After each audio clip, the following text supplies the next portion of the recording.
Hello, we are transmitting to you from our present, which we can only assume is your distant past, the turbulent time that was the early 21st century. Fearing the great cataclysm that will surely befall our civilization, we began this monumental reference of strange and obscure human knowledge. These recordings represent our attempt to compile and preserve wonders and esoterica that would otherwise be lost. Whether you're listening from an advanced civilization or have just reinvented the technology to decrypt our transmissions, this is our legacy to you. This is our time capsule. This is the Omnibus.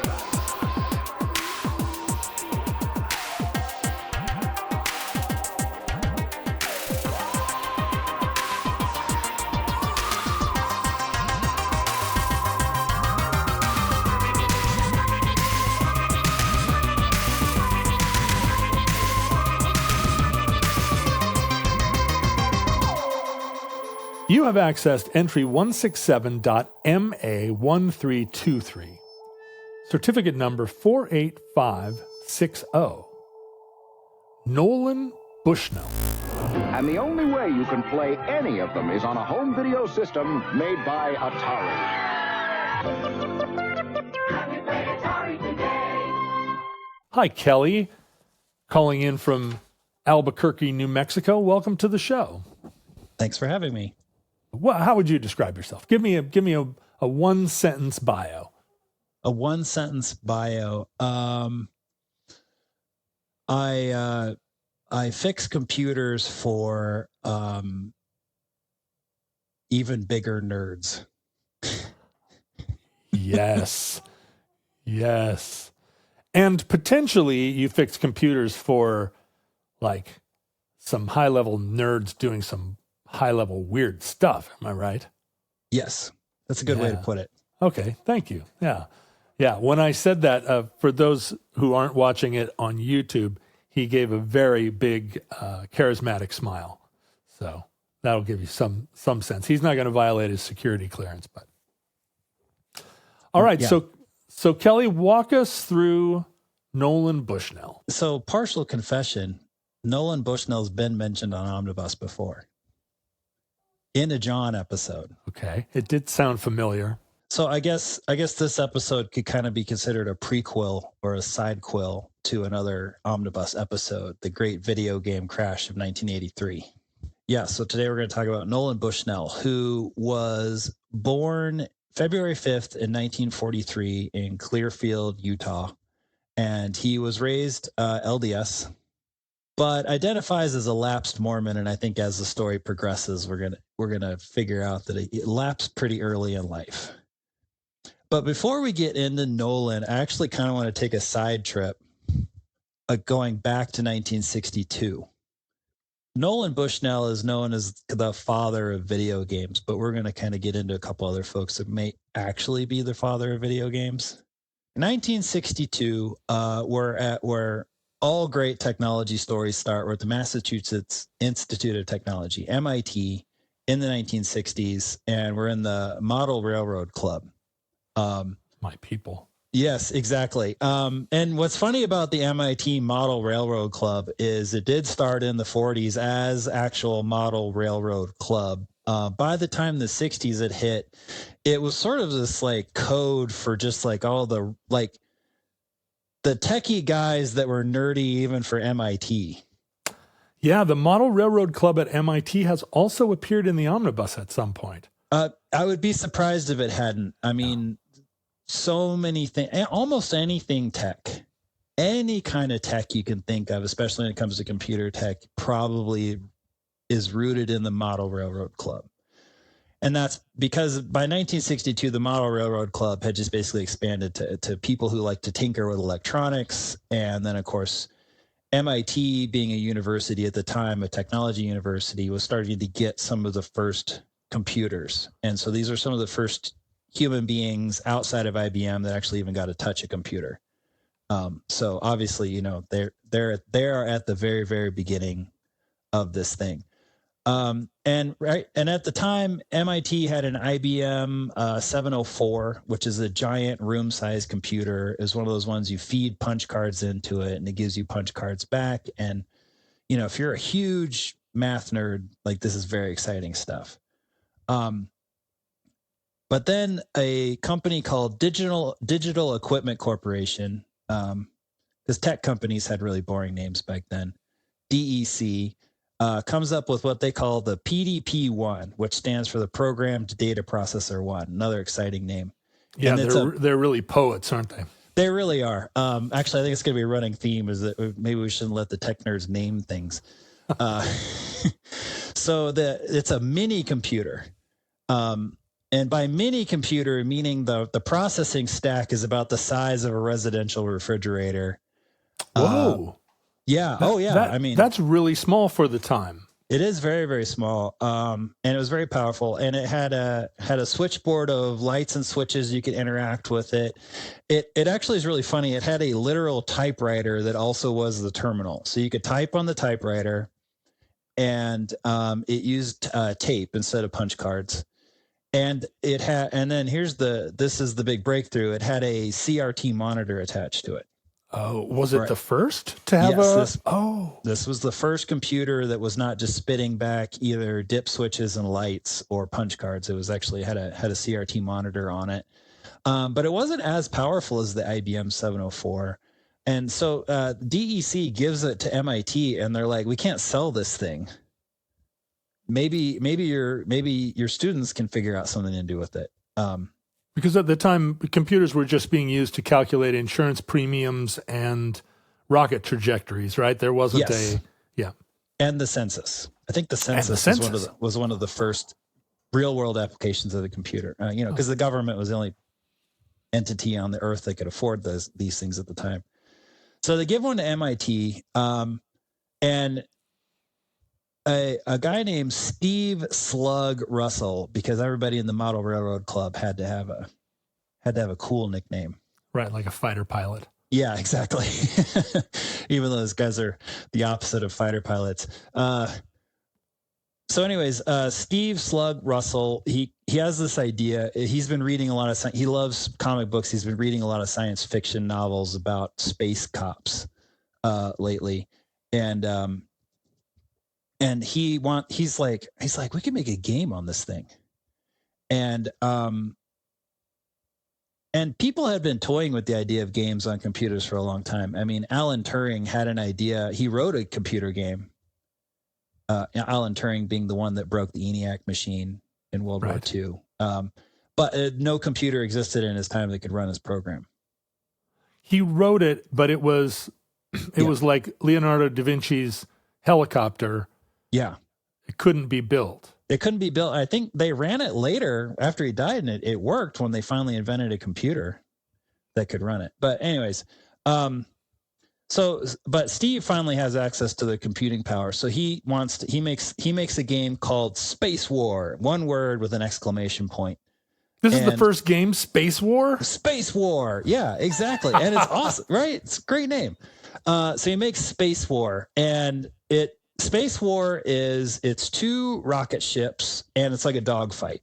So you play against your friend, and you zoom around, and you try to shoot the other spaceship. And of course, being an MIT nerd, the rocket ships obey like real physics. Wow. Like modern video games, you kind of just you push the button and the vehicles usually steer and just go and stop. But his was like you fired the thruster and the rocket ship started going, and it would keep going until you fired again to change its direction. So this was like asteroids. That was the very frustrating thing about asteroids. Your ship had momentum, and there was no friction in space, so it just kept going. Yeah, and Space War would have a lot of influence on future games coming up. But yeah, so it was two ships dogfighting. There was a planet in the middle. One of Steve's friends added in gravity, and then another friend added in stars in the background. And of course, they were a real set of stars that you could see from MIT or something. He really did. He imported a real star map. And And everybody loved this game. And I've actually had the privilege at the Albuquerque History Museum. We had an exhibit come through a few years ago, and they had a DEC PDP-1 running Space War. And I've seen it in person. And it is impressive. It looks like a modern, like a 1973-ish game. Yeah, right. Like graphics are like way better than you would think they'd be for being the very first video game. But that's also because it was on like a pretty darn powerful computer. I mean, these things are $1 million. I mean, it's curious to me that, some things are invented right out of the gate. Yeah. We've talked about it before many times, but like the Fender Telecaster was basically the first electric guitar, the first commercial sort of, standard electric guitar. And it's still used everywhere you go. It's still kind of, if you really want to think about it, it's still all you need as a guitar. And I'm surprised that the first video game wasn't modeled on some other sort of board game or strategy game, or, like you would think the person making the first game on a computer would make a game like that was, like Oregon Trail or something, like word text-based, kind of adventure, rather than just go right to Space War. Yeah. That is true. Steve just jumped right in. He saw the future in a weird did. way. He saw the future. It's probably why he was an MIT student. The MIT students tended to be good at seeing the future. So, and also incidentally, the other big contribution to the Model Railroad Club is that was where we first saw the use of the word hack or hacker. Oh, no kidding. Yeah. And a hack was just any kind of technological advancement. So initially it was like a hack was like if you figured out a better way to organize the train tracks or, make the train switching system work. And so then Space War was Steve's big hack. And did hack already have the meaning of someone who was kind of just not very great at their job? Or did that come after too? I don't know. I think it came, I don't really know where the roots of hack came. I think it was more like you were just like hacking at a problem until you like chipped away at it. Oh, I see. Yeah, I think that's really more what they were thinking. Right. I get it. Yeah, because in the tech world, that's considered like a good way to go about a problem. Well, and that would be also, that would apply to somebody that was kind of crap at their job, also hacking away. Yeah, exactly. But yeah, if you don't work in technology, you're just kind of hacking away at your job. You're probably the dumb Kevin of the office. Yeah. But yeah, if you're in the tech world, you're probably doing what you're supposed to be doing. But yeah, so yeah, and so this, and the game was immensely popular, because obviously the other MIT students started playing it. And then other universities started getting their own DEC machines. And then, of course, reels of the tape of this program made it to these other universities. So, it got a lot of for being on a thing that I think there was only 50 of these mini computers ever manufactured. But hundreds and hundreds and hundreds of people got to play this game because most of them were at universities. Yeah, right. And what was the programming language? Oh, I don't know. I think at the time it was just literally in machine language. Yeah, machine. Yeah, because that's kind of how it's worked, right? Is like the first computers, it was literally just moving dip switches between ones and zeros, and then they kind of built on that. You kind of came up with assembly, which is like the most basic computer language, which is probably what Space War was in. And every single language to come after that has been built on the language prior to it. Which is why the world of computers works so flawlessly and never gets borked and does exactly what we want. Actually, in my cubicle, I have this picture I got off of Reddit, and it's a bunch of blocks and at the bottom is like some big blocks, and then they get smaller and more awkwardly placed as it goes up the tower, and it has arrows pointing to it. This is like, you know, Linux at the base, and Right. you know, Is that AWS. XK CD? It feels like I've seen that before. It is. But yeah, and my favorite though one is like, you know, there's a little teeny block that says CrowdStrike. Right in the middle. Right in the middle of the whole thing. And then also there's a big wedge. In my version, there's a big wedge going into it with a crank that's making the wedge bigger, and it says AI. Oh boy. Yeah, which is, oh boy. Yeah. Don't get me started on that. And the other thing that ended up happening was DEC ended up including Space War on every PDP they sold, because what it was, you know, this huge computer, you had to have a tech send a tech out. They had to hook it all up. And so what they do is they play Space War to make sure the whole computer had been set up correctly. Because Space War required every aspect of the computer. Yes. Every single bit of this computer had to be working to get Space War fired up. So it was a good. And did DEC like pay any kind of royalty or hire the inventor, or was this just sort of like back in the old days when everybody was friends and nobody thought of this as work for hire? Yeah, no, he never paid a dime for it. Because actually there was this idea. Because we had the Model Railroad Club, and then there was this other thing happening out in California called the Homebrew Computer Club. And there was very much this idea that if you made computer hardware, it was okay to sell that for money, because, you know, you had to buy silicone and plastic and have people on the assembly line. So it was still a thing. It was like a lawnmower. It was okay to sell that. But software was ideas, and computers were supposed to be this thing where we could, if you were just a smart person, you could sit down at it and you could like have an idea and you could build on it, and you could take someone else's idea and you could modify it and add on to it, just like how Steve built the game, but then his friend added the stars and his other friend added the gravity well, you know, and all of that was in the spirit of things. That's what you're supposed to be doing. And the Homebrew Computer Club was the same way. So there was very much this idea that software was supposed to be free. Yeah. And then, long story short, Bill Gates ruined that idea. Yeah, boy. Because he was in the Homebrew Computer Club and he just stole everything. Yeah, but that's right. a different entry. The idea of licensing became a thing. Yes. Yeah. Yeah, that's really what he invented. So this kind of brings us back to Nolan Bushnell. So Nolan Bushnell goes to 1964. He goes to Utah State University. He ends up transferring to the University of Utah College of Engineering. And in the process of that, he gets to play Space War because he's a college student. He has access to it.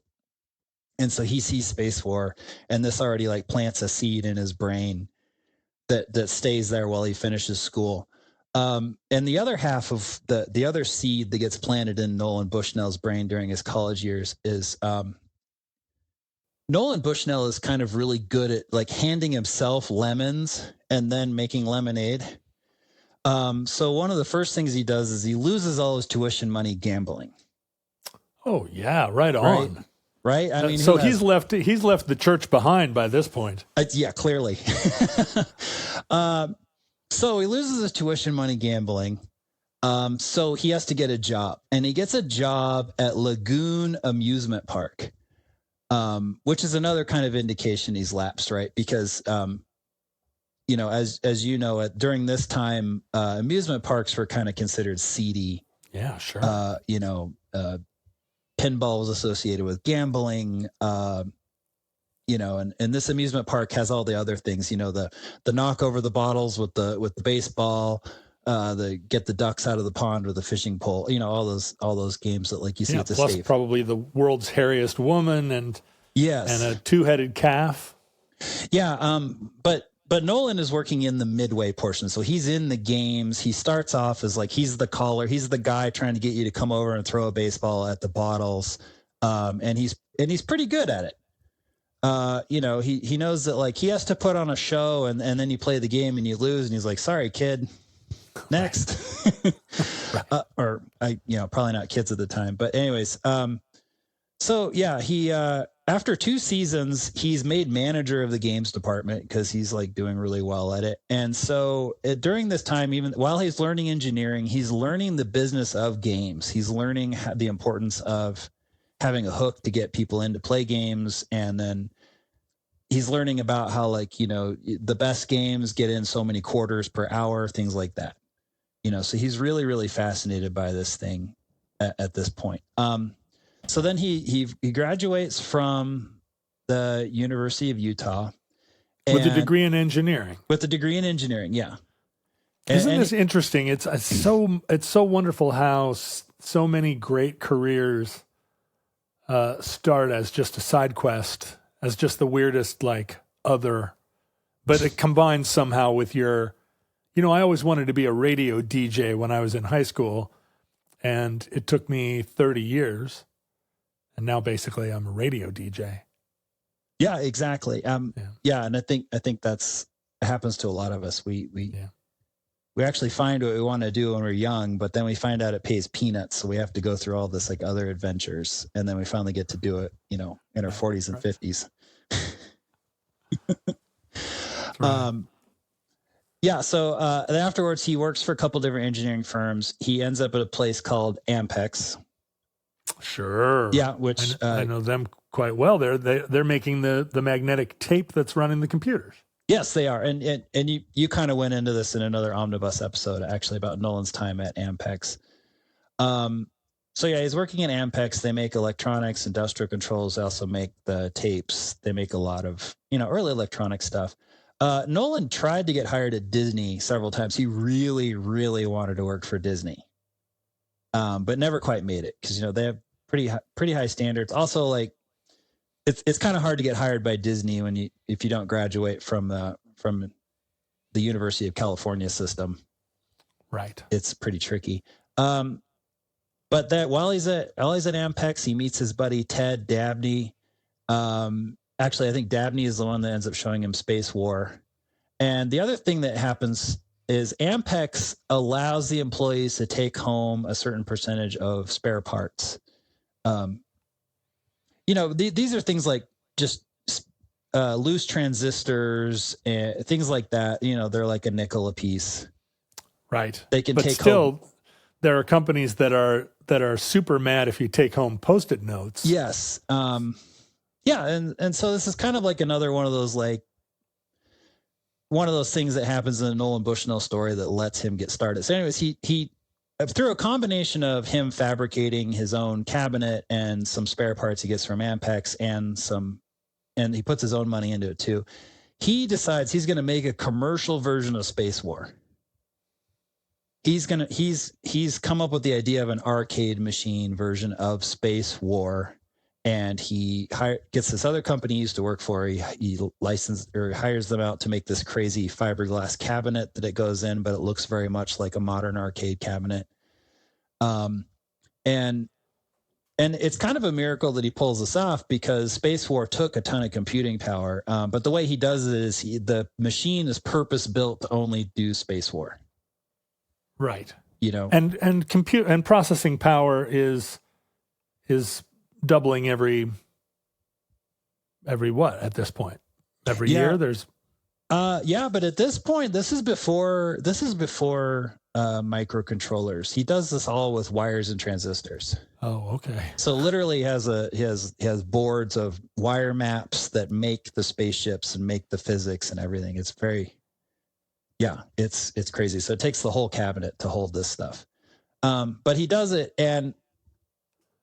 and the funny thing was Space War was super popular with these engineer kids. And what he finds out is Space War does not translate to the average American because included with a Space War is an instruction manual that looks like a phone book and is hanging by a chain from the machine. Yeah, so what he needed was one of those liberal arts people that understands computers just enough to explain it to lay people. Exactly. Or should have let his mom play with a game or something. Yeah. And was the instruction book actually necessary, or yes. could anybody have walked up and just played it? No, it was, you needed to know some stuff. The instruction manual helped you know how the thrusters worked, how the gravity worked. There was a hyperspace feature where you could make the ship jump. Yeah. So it made money because some of the first machines, because he was setting up in Southern California, he did put them around in a bar that was near Stanford. And the Stanford kids loved it for a while, but even then, after a while, they got tired of it. So yeah, but I think he made enough money where he realized that if he did it right the next time, he could make money at this. So now he and Dabney were in 1970. They found a company called Syzygy. That's a terrible name for a company, Syzygy. Yes, it is. It is absolutely terrible. Yeah, and the way he comes up with it, so a syzygy is it's a term for when celestial bodies are in alignment. Like if like the Earth, Moon, and Sun were all in a line, they formed a syzygy. I've lived this long and never heard that term before, and I'm surrounded by astrology weirdos. So it sounds like it sounds like one of those fake companies, like in like an Office Space movie or something. Right. So yeah, the syzygy is that's where they produced the clone of Space War. Oh, and then this is the other funny thing. They called it computer space. Oh, lame. Space War was so rad. It was so much better. So he comes out with this thing called computer space. It has a phone book for a manual hanging from a chain. Yeah. And he proves that he can make a computer game. But yeah, so then in true Nolan Bushnell style, though, he can't use the name syzygy anymore. So there's conflicting stories floating around, and he said different things in different interviews. One Nolan Bushnell story is that it was a hippie commune that made candles. But had the business acumen to copyright the name? Yeah, had an LLC called Syzygy in California. Or the other story is that it was a lumber company. I feel like the candle one's what we should go with, because the lumber company, that just makes no sense at all. Yeah, I don't see a lumber company wanting to name themselves after a celestial alignment. No. So anyway, so then he's a big fan of the Japanese game Go. Yeah.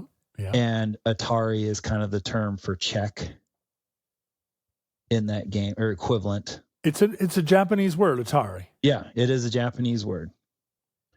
So he changes the name to Atari. It comes up with the Fuji logo, which is actually, like, I think stood the test of time. It was one of the coolest logos a company's ever had. So this feels like a moment where Mark Miles should put in some kind of boom sound effect, because you have just introduced the Atari company. Yes. Which you're wearing an Atari t-shirt even now. Yeah, I was trying to be on theme. And Atari plays such a huge role in our lives. Someone my age, Atari was the first computer the game company, I guess, that any of us had ever they arrived on the scene, and it was like they had invented the world. The 2600 being enough of a deal that I actually co-wrote a song about the Atari 2600 with Jonathan Colton that appeared on our Christmas album, One Christmas at a Time. Oh. For those of you playing along, for those who want to go download One Christmas at a Time, we have a song called 2600. Oh, that's cool. But so you being a generation younger, Atari would have been also pretty fundamental, but you would have grown up with an Atari that was quite a bit different from mine. Yeah. So what's funny is, like, I am just the right age to kind of be a Nintendo kid. Oh, right. I had an NES growing up. But a lot of my friends, it was funny, their older siblings had Atari 5500s, which was the next one. So I'm very much on that border. Yeah, so it was like a lot of my friends' older siblings had Ataris, and then we had Nintendos. But Nintendo doesn't make a very. I didn't think it made a great omnibus, because then it didn't have that like. It's the story of there is that cool history of it. It was a playing card company, and it started in the 1800s. But then the story of the video game, the NES, is really just a disciplined Japanese company doing everything right and making a great product. I mean, the NES was the point at which, honestly, I got out of video games, because it did seem like a thing that young people were playing. That had a new culture that I felt like was for kids. Of course, I was still a kid, but I was a snob, and I was like, "Wow, that's for people that like Rugrats." Yeah, definitely. Well, and also, like Nintendo is kind of the comeback after the great video game crash, right? Which we've talked about at great length. Yes, which there's, now you can pause this, go listen to that episode of Omnibus. Now come back. No, actually, we're still all well before that. Okay, the great crash. But yeah, so he founds Atari. And Atari, one of the other lasting things about Atari is he rented this little funky semi-industrial office space. It's one of those ones that's kind of a warehouse in the back, and it sort of has like a little office to park a receptionist in the front. And he rents it in Sunnyvale, California. Mm-hmm. So he's sort of starting to establish the Silicon Valley area. Yeah, he's inventing the Bay Area. Exactly. Yeah. When he's there, it's Atari and a bunch of plum farms. As he says in an interview. But then eventually, Atari sparks these other tech companies. And Atari is like the company that young engineers want to work for, because at this time, all the other established companies, you have to wear a suit and a tie to come to work. Yeah. You need to be there from 9 to 5. You sit in a cubicle and you design toaster ovens or whatever for the company. And Atari, very much, he had this idea, you come in, if you're a great engineer, come in when you want, work on your project. If you need to come in at 2 a.m. in the morning, because that's when your thinking works, do that. I don't care what you wear to work. Also, I don't care what you do at work. And so Atari had this reputation for lots of a lot of marijuana use at work, a lot of drinking. The board buys a ranch out in Northern California, and they have a lot of meetings out there in hot tubs. Probably this was the first instance of someone coming to work in a T-shirt that had a wolf howling at the moon. Yes, he did. There's actually there's one anecdotal story of some executives visiting Atari, and Nolan greets them wearing a T-shirt that says, "I like to screw." I mean, I think we still have reverberations in our culture from that time when computer programmers and marijuana and anti-establishment, anti-authoritarian, like kind of 70s attitudes were really, it was a very similar culture. And I don't know if it's been that for many, many centuries, but it does feel like originally that was where computer innovation came from. And it might have been Steve Ballmer that turned that around and made computer programmers uncool. But I definitely remember thinking that those people in warehouses in San Jose that were making computers were probably also swingers and dope fiends. I don't know about that. All my source material didn't get too much into Nolan's love life, other than he's been married twice, but there wasn't a lot in the record that suggested he was running around a lot. with too many ladies. I think he just really liked to drink, and he really liked marijuana. Yeah. Which was much more controversial at the time than it is now. Right. But yeah, he. So yeah, I like to joke that computer. Musicians were sex, drugs, and rock and roll, and the computer programmers were just drugs and rock and roll. Yeah, that checks out. Yeah, exactly. Yeah. So, but yeah, Atari is the place to work at. And then and then he starts working on his next big thing. So he starts thinking, okay, I need to do something that's like a lot more simpler, easier to manufacture. And this is where we have a little overlap with your old episode. He hires an engineer named Al Alcorn, and he tasks Al with making a tennis game. Which is like two lines on each side of the screen. There's a line down the middle and a ball that goes back and forth. Bloop, bloop. Yep. Bloop, bloop. Yeah. And, this is the game that eventually becomes Pong. Which I remember, you were saying, I remember you said in the old episode, your dad had Pong machines or was the local Pong operator. He did. I have no idea. One of the things, when he died, I thought to myself at the time, we had a good enough relationship and had talked so much over the years that there just wasn't anything I wanted to ask him.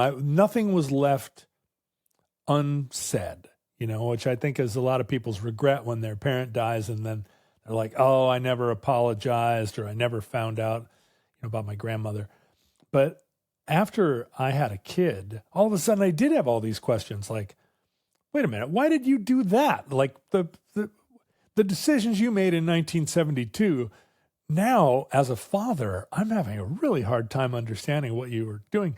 But one of the things I do want to know is, where did that Pong game thing come from? Like all of a sudden we had a garage full of tabletop Pong games and he had the concession. He had Pong games at Elmendorf Air Force Base and Fort Richardson Army Base. He had Pong games in bars all over the city. And we also had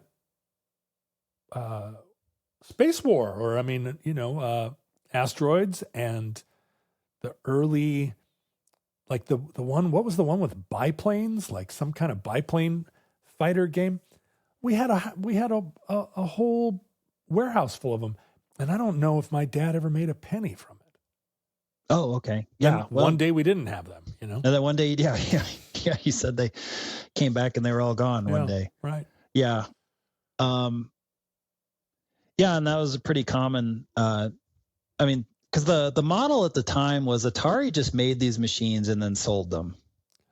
Oh, and then, they hadn't figured out the licensing thing. No. Yeah. Cause they built a machine. I think the cost of a Pong machine at the time was $2,000. But if you were in a high traffic area, make that back in quarters. They could, a Pong machine in the right area could make back $20,000 in its lifetime. Yeah, right. But it had to be the right area, probably not the middle of Alaska.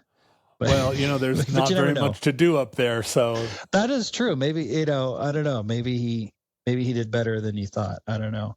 But yeah, but yeah, so that was Atari's model. They just sold these things. And then we kind of get into, and then they were sued by Magnavox, because Magnavox had created a very similar game that came out right before, and but theirs was a home system called the Magnavox Odyssey, which you talked about a little bit in that previous episode. But I did want to kind of take a little side trip into, so the inventor of the Odyssey, though, was really interesting guy. His name was Ralph H. Baer. And Ralph was born in Germany. He's in a Jewish family.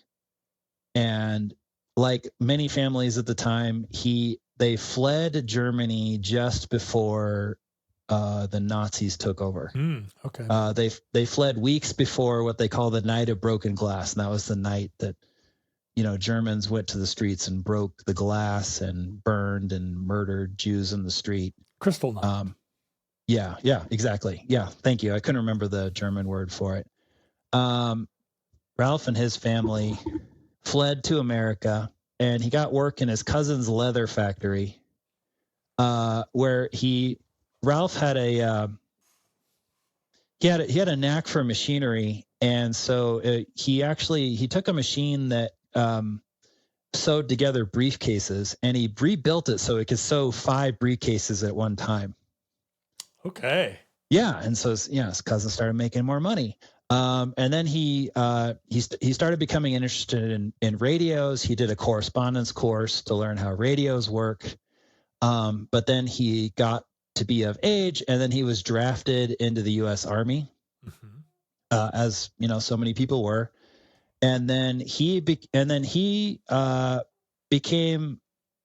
not a radio repairman, but he ended up being added to this unit called the Ritchie Boys, which was an Army intelligence unit, and it was mostly made up of German-speaking.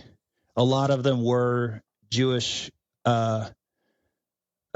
Jewish people that had escaped, and then joined, and so they had a knowledge of German culture. They knew the language, and so he went back over to Europe and spent most of his time interrogating captured German soldiers, and then he returned and used his GI Bill and got one of the very first degrees in television engineering. Oh, wow. Cool. So, sure. Right. He would have been right there at the dawn. Yeah. So he knew how televisions worked. He'd had a formal education in it. And he worked on Odyssey as a side project because now he was working for a company called Sanders Associates, which is now BAE, which is a big defense contractor. And they were a defense contractor at the time. And so during the day, he was supposed to be building a machine to spy on the Soviets. Right. But he got permission to spend 20% of his time working on a game that they could license. Oh, so BAE understood what he was doing and thought that his output belonged to them. Yeah, and because Ralph is the opposite of Nolan Bushnell. Ralph is a follow the rules, and he's got a great job. He works for an engineering firm that's a defense contractor. He's doing great, but he just has this idea and he just wants to work on it. So he goes to his boss and he's like, "Can I spend a few hours a week working on this?" And his boss is like, "Yeah." And then if it works, we could license it to somebody. And so he ends up getting it to work, and they license it to Magnavox. And Magnavox sees it as a way to sell TVs. Right. Magnavox was a major TV maker and brand. Yeah, and that was all they cared about. They didn't understand what they had. Right, of course. But Nolan Bushnell comes out with his own version. But the ones he's making are the Pong arcade games. But it doesn't stop Magnavox from suing him. There's a pending law, or there's a lawsuit. Magnavox wins. But the funny thing is like in true Nolan Bushnell style, this actually still ends up working in his favor. Because what he does is they settle. He pays Magnavox $1.5 million, and then he pays them a really low licensing fee, which allows him to continue to make Pong machines. So what Nolan has is a license to make Pong machines, and he has this big company going around and suing his competitors. Oh, hey, there it is. Yeah, because Magnavox continued, and Magnavox ended up pulling in $100 million defending their intellectual property during this time. But it also sort of keeps other people from competing with Atari too much. Right. Oh, that's brilliant. Use your opponent's lawyers by having them become your lawyers. Exactly. Yeah. Exactly. All for just one low licensing fee. Yeah. I think it was like $200,000 or something. Yeah. And so during this time, Pong is just crazy. There's that apocryphal story of Andy Cap's Tavern where they think the machine is broken, but it's actually like overflowed with quarters and may or may not be true. We don't know. But yeah, Atari is just making gangbusters with this, and they can't keep up with the manufacturing demand. So during this time, Atari literally they would just go down to the unemployment office every day, and they would just hire the whole line. Not for engineers, but for people to assemble cabinets. Right. They would just hand them instructions and be like, put this piece here, put this, put it in the cabinet, screw it together. I think 20% of the cabinets worked the first time through, but they didn't care. They had to keep going. So it was really funny, and that really contributed to Atari's like chaotic culture. Yeah, I mean that sounds like Boeing airplanes. Yeah, except it's a little bit lower stakes if your Pong machine doesn't work the first time out of the gate. Now, they're surely not building every machine by soldering transistors in. I mean, do they have printed boards by this point? Are they? What's the computer tech like? I think there's a little bit, but there still is a lot of wiring, which is why a lot of them have to get redone. I mean, they didn't get into like the deep details on this in my source material, but there was still like, if you open up a Pong machine, there still is like a mess of wires in there. Right. I think I've seen inside. Yeah. Yeah. I mean, they were getting there. There still were chips at this point. Actually, there's going to be a story about chips coming up. But yeah, so they had, motorcycle gangs and just whatever person had been hanging around the unemployment office putting these things together. And so sort of had the engineering staff, and they sort of stayed in their part of the building and sort of stayed away from the assembly workers. And then apparently, there's just stories about the whole place just reeked of marijuana all day, every day. Right. What a work environment. Love it. Yeah. It was just a crazy, crazy work environment. And, so then that kind of brings us to 1973, and a rival company appears called Key Games, Kee. And they sort of like appear out of nowhere, and they're ran by this guy named Joe Keenan. So it's Key Games, and they're making exact copies of Atari games. And there's a heated rivalry in the press. There's even stories of engineers from Atari getting poached by Key Games. There's stories of Key Games employees breaking into Atari and stealing components. Well, what does Magnavox have to say about this? Nothing. Long story short, turns out what it is Joe Keenan was Nolan Bushnell's neighbor. And one of the things that's kind of weird about the arcade world at this time is, right, you have the people that make the arcade machines, and you have the companies that do what your dad did, that put the arcade machines in bars, in restaurants, right? And then they run around and collect the quarters. And they have territories. And they're also operating jukeboxes and probably semi-illegal pinball games and other things like that. Mm-hmm. But they're doing coin operated stuff. And if one distributor is carrying jukeboxes made by this company, the other distributor does not want to carry jukeboxes by that same company. They want to carry jukeboxes by a different company. Right. And so Nolan figured this out. So he makes up Key Games. He asks his neighbor to be the president or the CEO of it. They're just another Atari. You're kidding. He's made false competition with himself? He made a false competition. And that's why there's all these stories about it. Because the other funny thing was these distributors love it when the manufacturers hate each other. Right. And so he even goes as far as to fabricate these stories about the break-ins and the poaching of the engineers.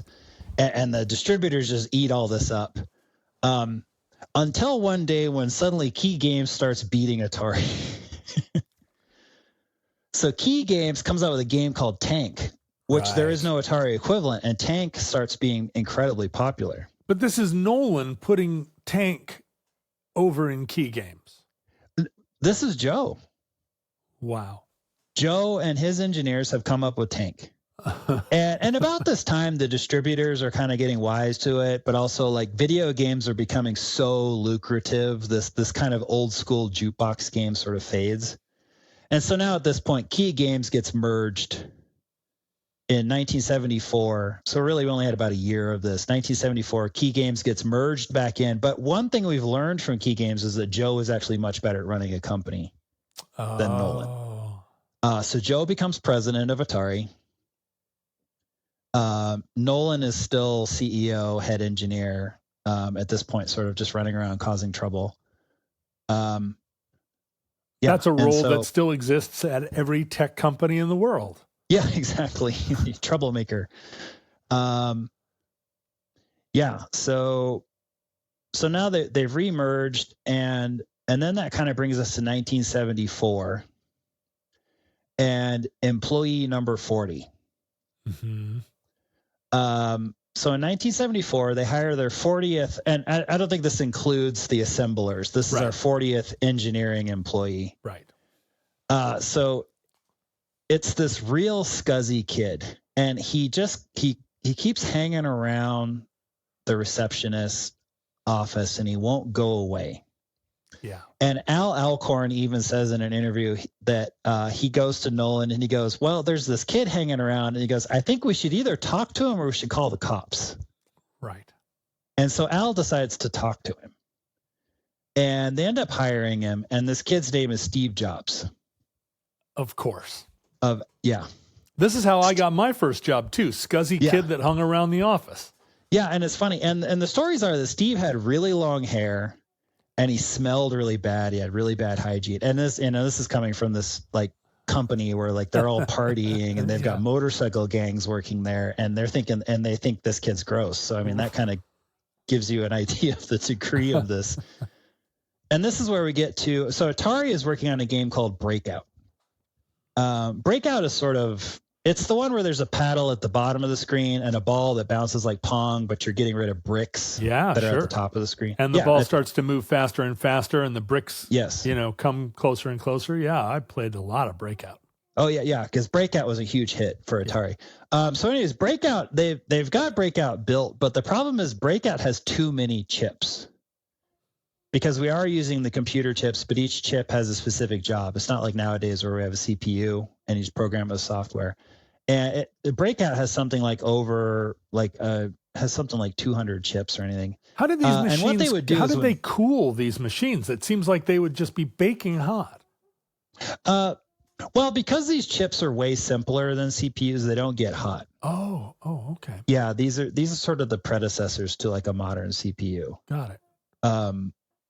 We're sort of halfway between CPUs and transistors at this point. So they don't get super hot. I think they do have fans in those cabinets when we get to the ones that have chips. But anyway, so what Atari would do is whenever they had a game that had too many chips, they would offer a $100 bonus for every chip that you could remove by changing the design or finding a more efficient use of the other chips or whatever. And then there was an additional bonus if you could get any game under 100 chips. So Steve Jobs says like, hey, I'm going to tackle this. And the whole time, Steve has this friend named Steve Wozniak that is not an Atari employee, but he's always hanging around. So Steve Jobs is only working on this at night. So then Steve comes and presents his design. He has gotten it under 100 chips, and he gets a pretty substantial bonus. Depending on who you talk to, he got anywhere between $3,000 and $5,000 as a bonus. A lot of money then. Well, it turns out Steve has never learned how to engineer anything in his life. Steve Jobs has never learned anything. It turns out what Steve is doing is Steve Wozniak is the one doing all this design work. No kidding. Yeah. Steve Jobs is only like 20 years old at this point. Yes. Yeah, he is. He's a young kid. I think this is right after he drops out of school. Yeah. So, and then it turns out later that Steve Jobs gave Steve Wozniak, he told him he gave him half the bonus, but he actually gave him $700. How is all of this written at the very beginning? Like this story, of course, the founding of Apple and how Wozniak was kind of the brains behind the boss.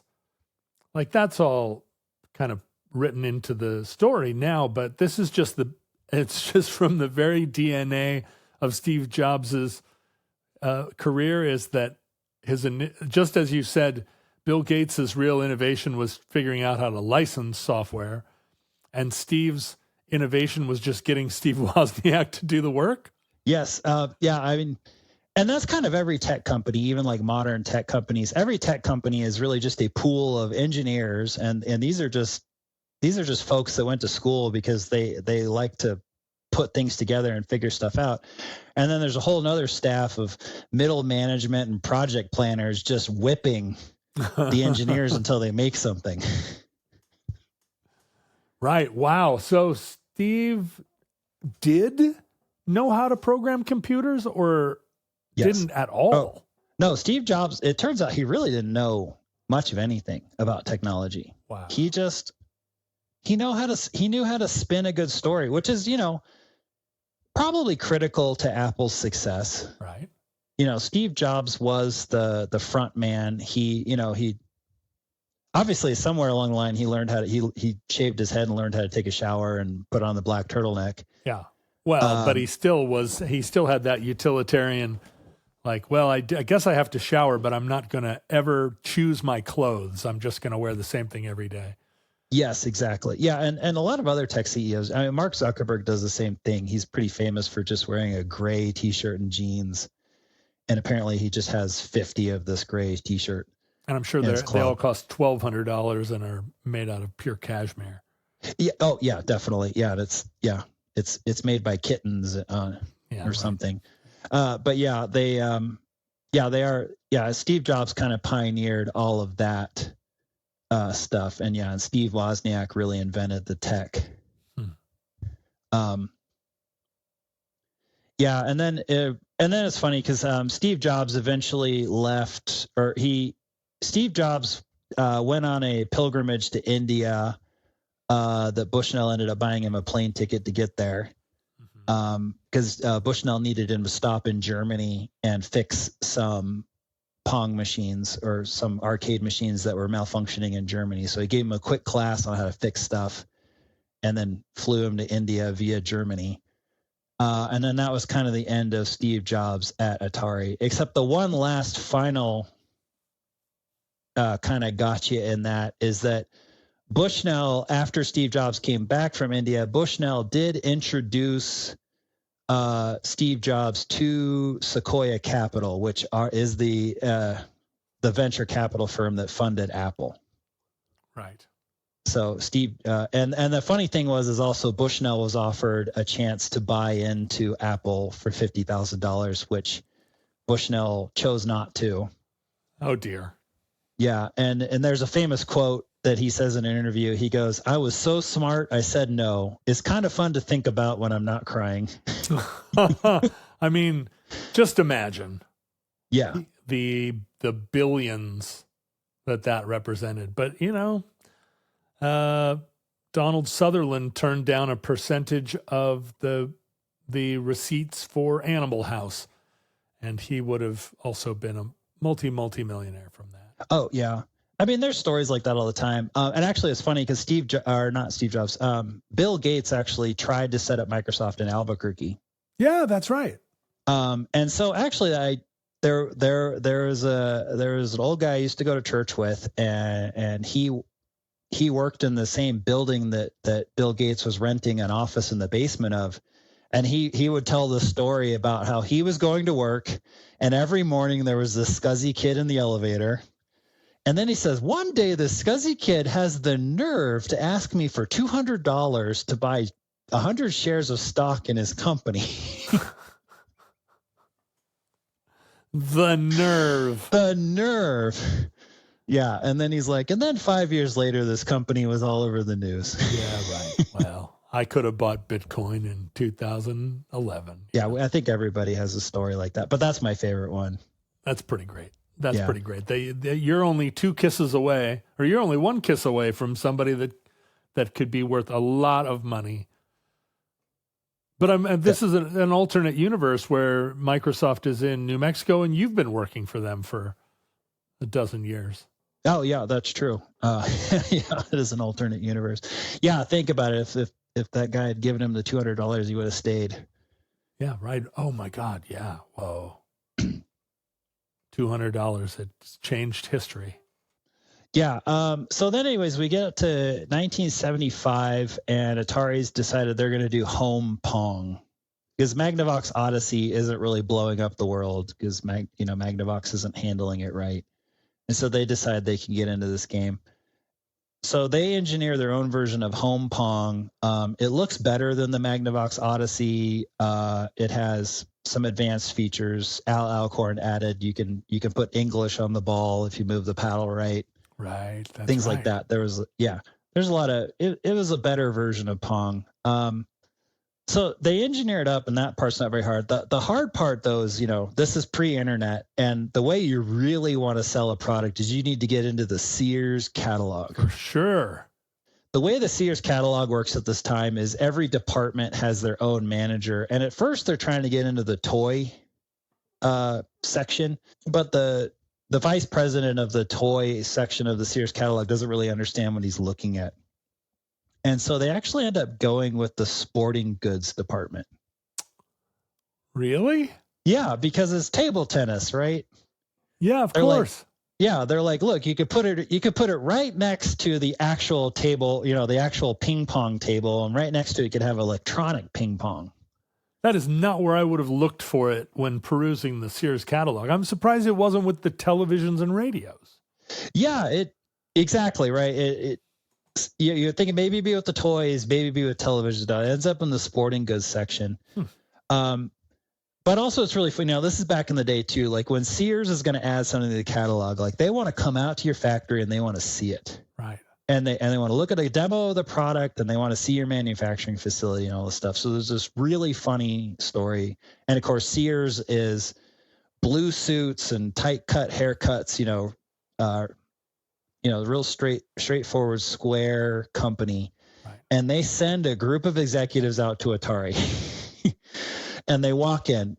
It reeks of marijuana. Everybody's wearing T-shirts and jeans, and Nolan Bushnell greets them wearing a T-shirt. Oh, actually, even better. When they walk in the door, Nolan is in a box riding on a conveyor belt because that was a thing he liked to do. Oh, this wasn't for their benefit. This was just something he liked to do. This was a thing he would do, and the other employees, they would get into a box and they would have races on the conveyor belts. And the Sears employees walk in while the CEO of the company is doing this. And so it's funny, like the Atari guys are like, oh man, we really messed up. Like the Sears guys are not going to take us seriously. But then they had a dinner that night. And so the Atari guys show up and they put on suits and they do their hair and they show up and they're like, okay, we got to be grownups. Yeah.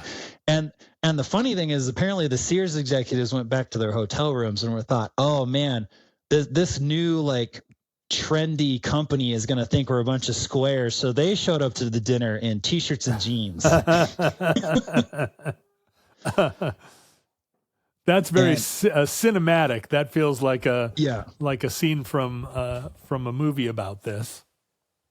Yeah, exactly. And of course they all have a good laugh. And the Atari home Pong game ends up in the Sears catalog just in time for Christmas.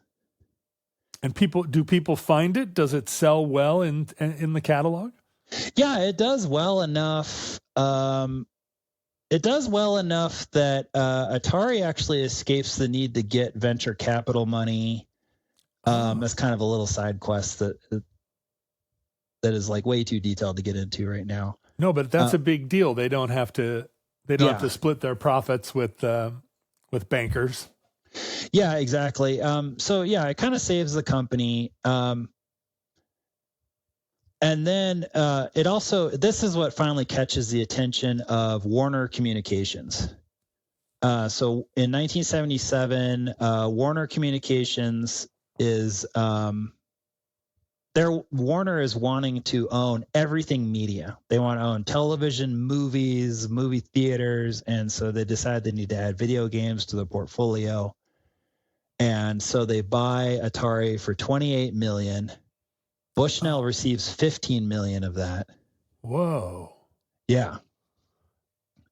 So Bushnell's okay. Well, yeah, that's at this point. Again, that's 1975 money. Yes, or 1977. But what Warner does is they take this guy named Ray Kasser, and they make him. He's the new. I guess he comes in as a consultant initially, and he's the one that's going to fold him into the Warner Communications family. And Ray Kasser is three-piece tailored suits. He's the former CEO of Burlington Industries. So he's coming from the textile world. Right, Burlington Coat Factory, as we say. Yeah, exactly. Burlington Coat Factory and other clothing brands. And it's funny, this is like the most like old 1970s guy logic of possible. Is they think Ray is the guy because he's been working with clothing designers for the last so many years, and he's been really successful. So he can work with game designers because they're both designers. Right, of course. Yeah. Of course, not realizing, that it's not exactly the same job. Yeah, exactly. So he shows up. He wears three-piece tailored suits. He gets driven by a driver. He is straight edge, never used drugs in his life. And so he comes in, and of course, like the Bushnell and the other engineers just immediately start screwing with him. Right. They invite him to meetings, and he shows up and he's ready for a meeting, and instead they're just in Bushnell's office drinking. Drinking and smoking. Which is where all the business gets done. That's always been where the business gets done. But they would do that knowing that he would leave. He would leave the room if they were smoking. So needless to say, this is kind of the beginning of the end of Nolan at Atari.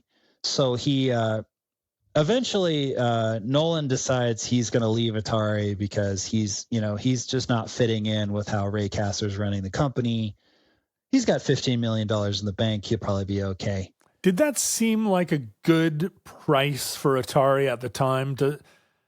It's always hard to gauge whether you should have sold you should have sold Instagram to Microsoft or whether you should have kept it, which would have been the better business decision. At the time, was it a question of either Atari sells to Warner or they get surpassed, or when we look back, does it feel like he sold Atari too early and should have? I know this is kind of a academic business question, but I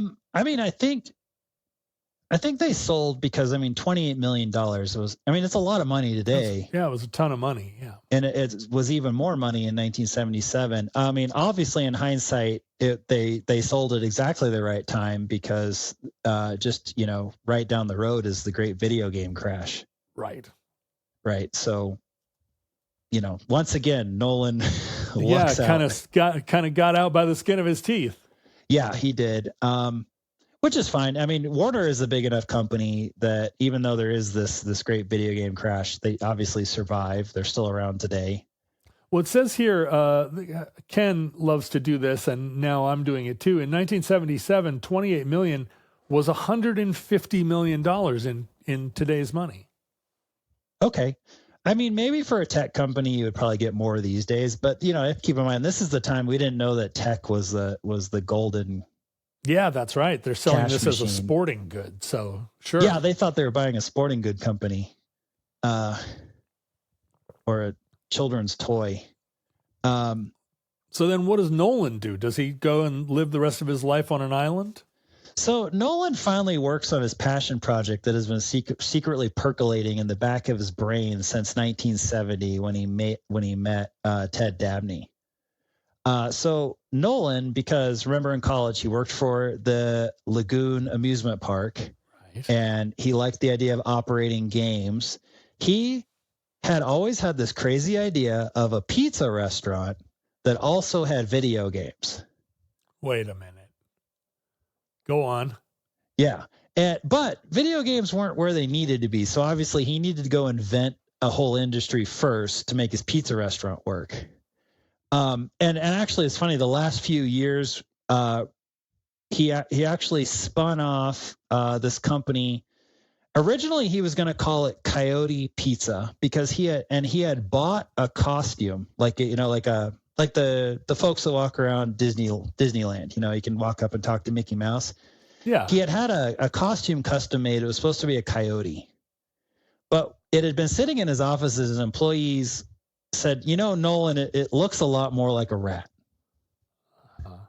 And he's like, oh, yeah, you're right. So he renames his pizza chain Rick Rat's Pizza. Rick Rat's Pizza. And yes, as we know, nothing makes you want pizza more than the idea of a rat. Exactly. And that's what his staff goes, Nolan, you don't want the word rat in the name of a restaurant. And I think, and it's been lost to history, but one of his staff members goes, what if we named the rat Chuck E. Cheese? And wow, where did the Chuck E. come from? That's the problem. That's been lost to history. Chuck E. Cheese. I get the cheese. It's a mouse likes cheese, and it's on pizza. Yeah, exactly. And I think that's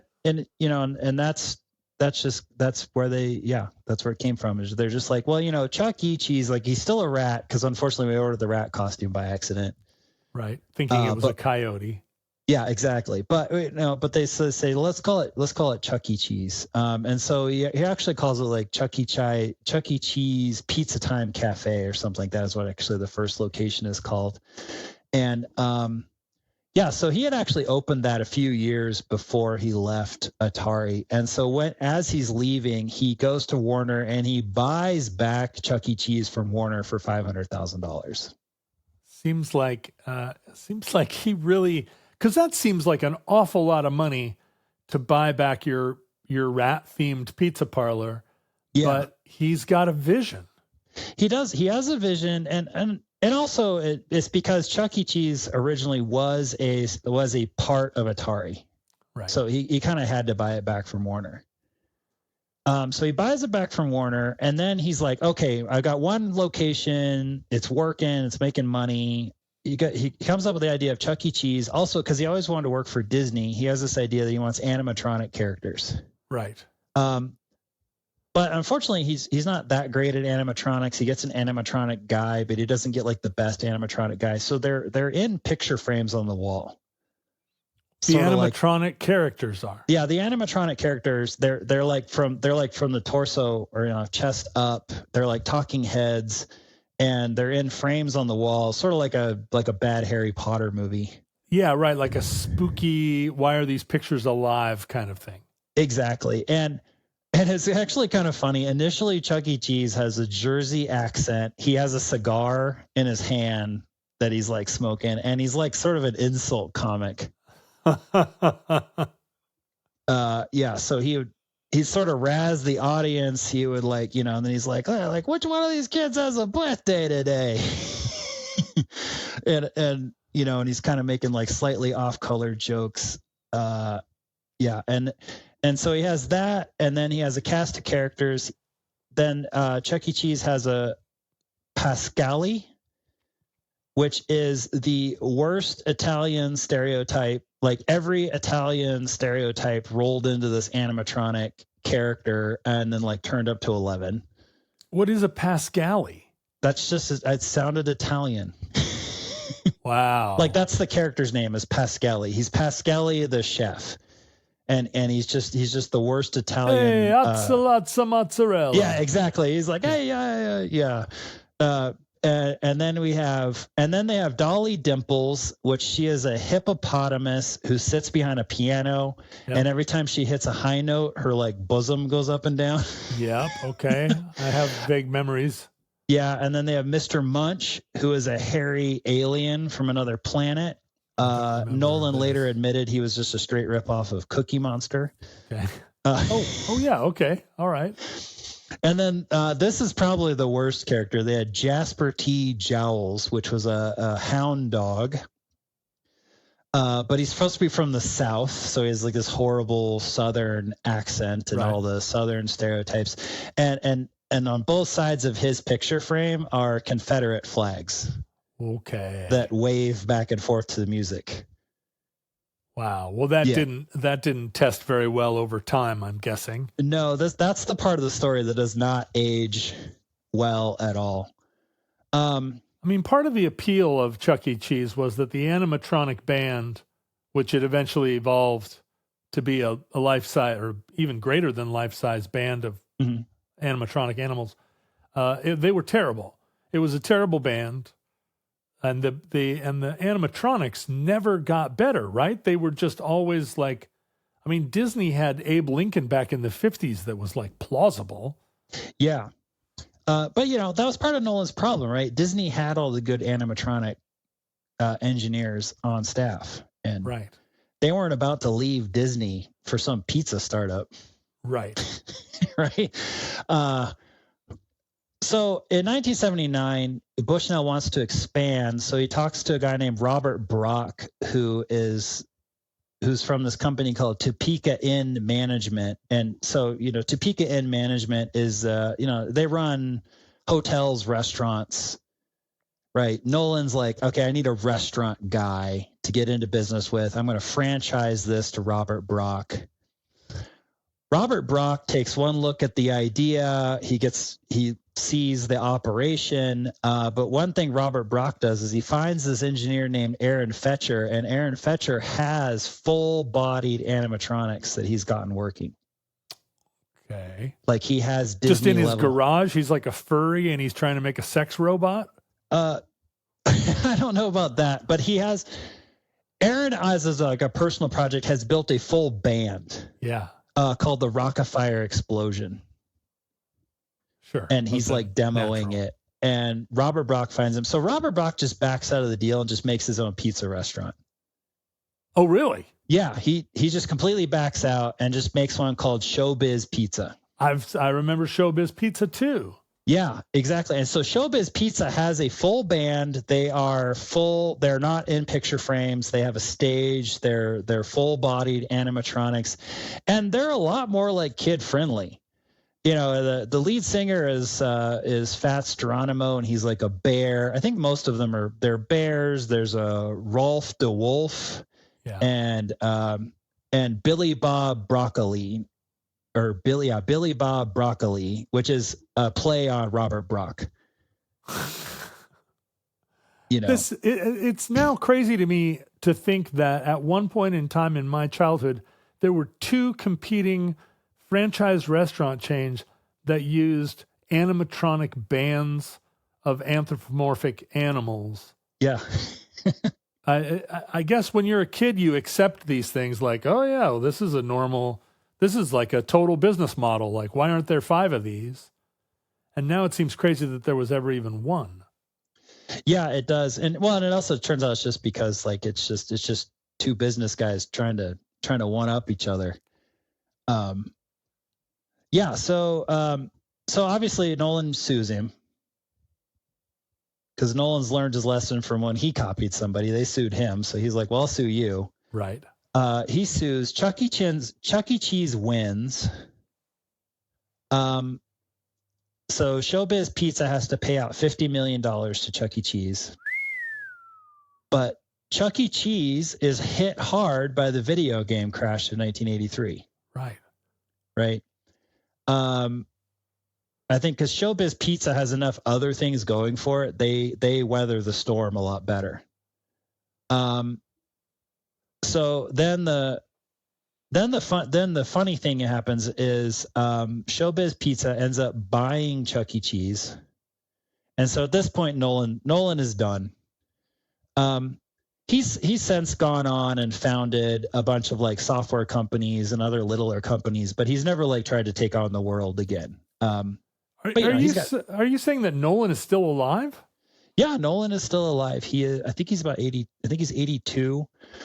You can go on YouTube and you can find interviews with him. Right now, I think what he does is he has like a maker space that he runs with some of his kids. And he's like a big kid. He still builds projects and he had $15 million in 1977, which I'm sure is more than $15 million now. So, he's fine. Well, and $50 million in 1982 or whatever, whenever he sued.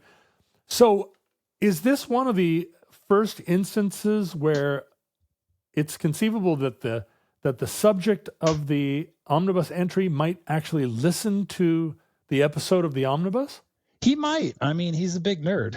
So hopefully he doesn't have any issues with anything I've said. When we talked about Bob Dobbs and the Church of the Subgenius, we actually heard from some of the characters involved in the creation of Bob Dobbs, and they were thrilled that we had entered them into the omnibus. Oh, good. Yeah. Well, hopefully, yeah, if Nolan hears about this. I mean, yeah, because you can go on YouTube and you can find, pretty current interviews with him, and he still goes in speaking engagements and stuff. And it's no mystery why he's successful. He's really bright. He's kind of got this amazing, like, deep voice that just draws you in. So it's like it's no wonder he could sell things to people, and and like I said, he's just super bright. He's still building things. He's a good showman. He was a good engineer. But he's also demonstrated that he's very litigious. So, yeah, if at any point in this show I suggested that he was a wife-swapping furry, I want to say that I did not mean that at all. I meant that he was, a good solid American tech entrepreneur and Christian. Even if lapsed. Yes. Yes. Yeah. Same here. Yeah. I mean, yeah, he's been married twice, but that's about it. Which is like, pretty on par for most tech guys. Sure. I'd be surprised if he hadn't been. So yeah. But the kind of funny little epilogue is, so Chuck E. Cheese is bought by Showtime Pizza.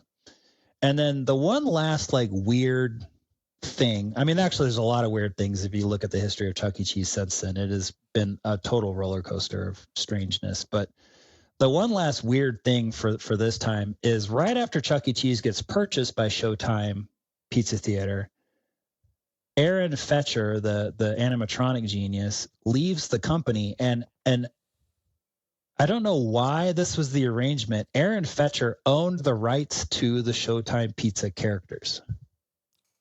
Wow, that seems like an oversight. And he takes them with him, but apparently never does anything with them. He just takes them and leaves. Puts them back in his garage and, for all we know, is running some kind of animatronic sex robot business on the side. Yeah. Who knows? I don't know. Maybe he's a future entry. If I didn't do a ton of research on him.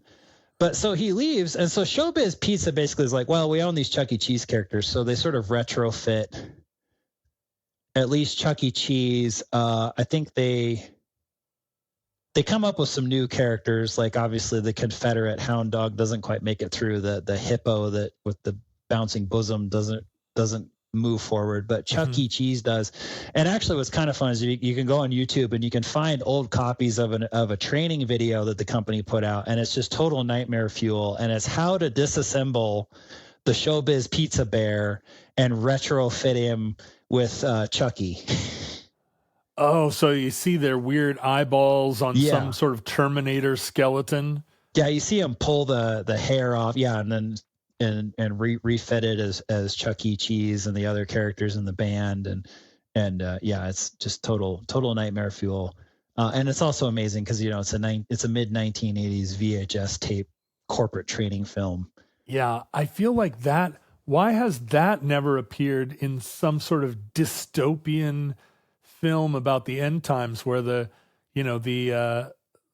rebels or whatever, the survivors of the apocalypse are sifting through the rubble, and all of a sudden an animatronic band starts playing, but their hair is all fallen off, and they're all. I feel like I hate to keep because I did this on an earlier episode of Omnibus where I just am seeing everything so cinematically. It's like, oh, this would be an amazing scene in a movie, and maybe what we should do is, over time, every time I say that, we should just add that scene to the same movie and eventually figure out a way to write a script around it. But I feel this is a scene. This is a takeaway scene. Yeah, I like that. That would be horror. Actually, it was funny. I don't know. There is kind of a little bit of pop culture horror around this idea. I don't know. Has your daughter ever mentioned a game called Five Nights at Freddy's? No, but she's not a gamer. Oh, that's right. You said that in the other episode. Yeah. Well, I didn't know because Five Nights at Freddy it's very big with the kids right now. Like my kids, they were very into it. Yeah, it's a current video game, and the premise of the video game is that you've been hired to be the night security guard at what is very clearly a Chuck E. Cheese, but it's Freddy's Pizza.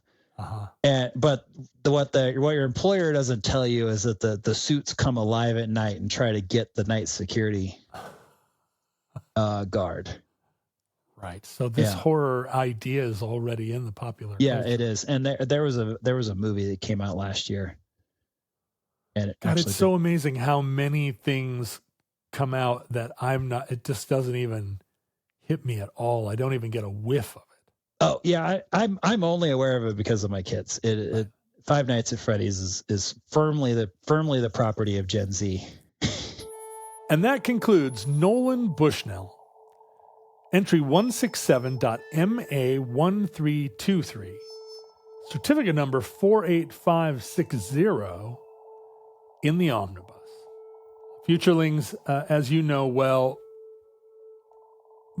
social media is not worth a plug nickel, but if you are interested in watching today's show as a video construct where you can see Kelly and myself in all of our glory and all of our bearded glory, we have a YouTube channel. It is youtube.com/@theomnibusproject, and this show will appear there. You can go to Facebook and Instagram and see our posts at Omnibus Project, but also go to Reddit, Facebook, Discord, search for Futurelings, and you'll find other Omnibus fans discussing this show and all the other shows. They are lively and hilarious communities of fans. You can email us at theomnibusproject@gmail.com, and I promise I will read your email and laugh at it, but also perhaps read it on our Addenda show, which appears on our Patreon page along with other additional content, including an introductory episode where Kelly and I discussed Kelly's history as an Army spook and New Mexico aquarium fan. So go to patreon.com/omnibusproject, and there are many, many other sort of elements of content, podcasts, videos available there. You can send me physical mail at the Omnibus Project, 609 Southwest 150th Street, number 48084, Burien, Washington, Burien, Washington, 98166-9998. Also visit us at omnibusproject.com, and you can submit an episode as Kelly did at omnibusproject.com/submit. Futurelings, from our vantage point in your distant past, we have no idea how long our civilization survived. We hope and pray that the catastrophe we fear may never come. If the worst comes soon, this recording, like all our recordings, may have been our final word. But if Providence allows, we wish you many goods and cheese, and hope to be back with you soon for another entry in the Omnibus.